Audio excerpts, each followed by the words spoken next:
that's what makes Kris Statlander coming back on the scene so much more important. Yeah. Kris has got that natural baby face to her, especially her pairing now with the best friends. She's going to have a lot of people who are behind her now, 100%.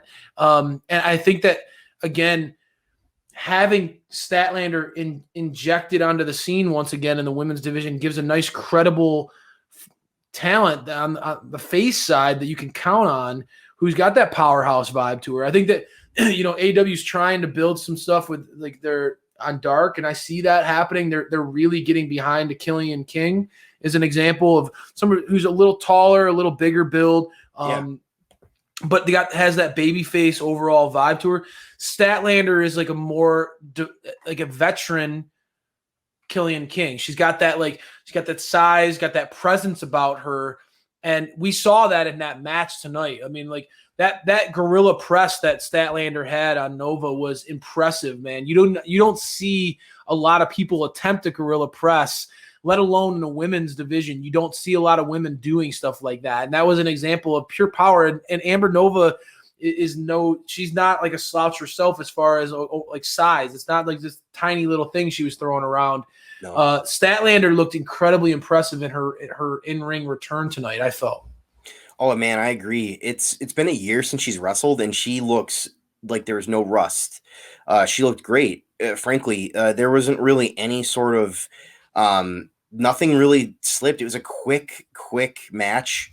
I think that she was able to, she booped the referee. It was great. It was funny. I like her coming out with the best friends. Yeah, I think that Orange Cassidy having his theme attached to her is going to be really good at putting her over as well, because I think his entrance now is so awesome, and so having that stable just attached to her is just going to help her out.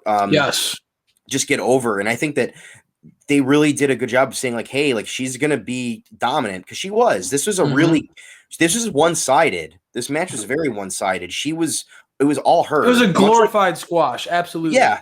Much like the Agogo match earlier in the night. It was a one-sided glorified squash match, which is what she needed after being off of television for a year.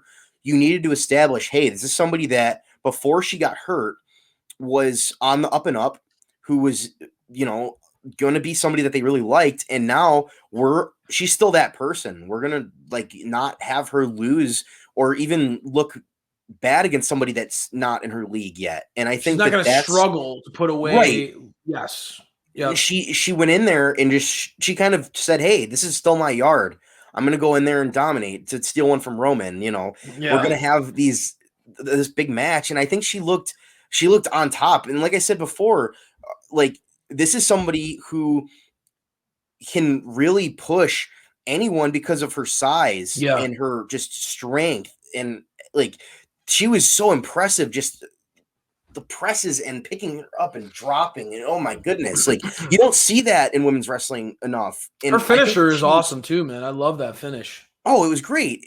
There was so much in that match. And I think that both of the women's matches tonight, and we had 2 women's matches tonight, which is awesome, by the way. I didn't even talk about that. Good point, brother. Good point. Yeah. So we had 2 women's matches tonight, which is great. And I think both of them, the wrestling in them was really, really good, technically. And SPD, I wish he was here to talk about it, because SPD is the biggest critic of women's wrestling, and I don't think he could criticize either of these matches, because they were just, both of them were kind of similar in the way where they were kind of one-sided. The first one, obviously, with Jade is a little less. Yep. But I think that AEW saying, hey, these 2 are people to watch. These are stars. And obviously Kris hasn't been around for the better part of a year, but her return coming back in that main event with the best friends and it was a big deal. Miro and Kip, that was a really cool moment. And that wasn't just her only moment. Now it's hey, she's going to be on TV wrestling and doing her thing. She's being presented, consistently since that return, right? That return, and now this moment being presented as a big deal, and that's important. I think it's also important to note, Kris was rehabbing from a major surgery, and she came back. She looks better than she did when she went away. JR pointed that out for sure. Yeah, she definitely lost some weight. She looks stronger, just more polished. I think that's going to go a long way in her in-ring presentation. I think that, like, building that stamina and being able to go is going to be important when you're getting pushed. I think that she's going to get a push. You're going to start going in these matches with these, like, for her to be at the top of her game. You could see it. Statlander came back and she looks razor focused, man. She's just absolutely dialed in.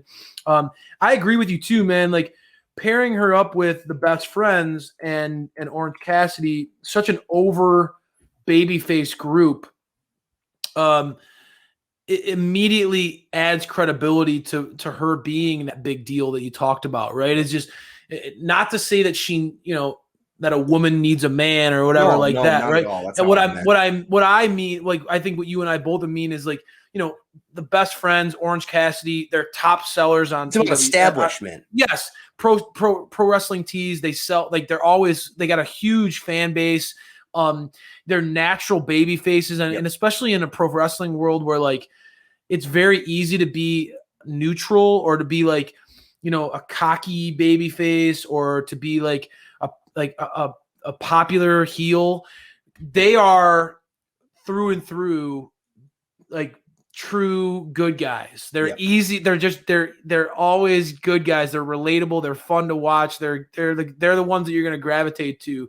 And so latching onto that group and having her be a part of that, like you said, their entrance song, it almost feels like that song fits her more than it fits her better than it fits like the rest of the crew. Just kind of like that outer space, kind of like interstellar vibe to the song. It's kind of got that groovy sound to the Pixies song. So I don't know, man. I think that this is an important development for the AEW's women's division. Not only having Statlander back, but having her back in such an impressive fashion. She looked really good tonight. I have a feeling that they're going to bring back, obviously, I think Penelope Ford's going to want some revenge. I don't know if you're going to, like, allow that feud to bleed into each other again, like with Kip and the Best Friends and all that. AEW might want to keep them separated again, but after Penelope got that plexiglass to the face, I think that Penelope would be a nice match against. A one-off match for sure. Yes, and I think that, Statlander could get that W against Ford. Penelope has not been presented as a championship contender at this point. I think that Penelope's very talented in ring. I think that, like, again, I've said, like, she's got the look, she's got the style, and I think that she can go in the ring. I think those two would be a nice one-off match where you could get Statlander another W, and this time against somebody who has a name and who's recognizable, and you continue to build her momentum. So I like where they're going with the women's division. I think the women's division, it's wild because it felt like the women's division was in the back burner for so long, and the tag division was up front for so long. And now I feel like the women's division has really emerged as one of the focal points of the show, and they have a lot of talent. I mean, there's a lot of women on this show that I want to see get more opportunities. So I'm really excited about where they go from here.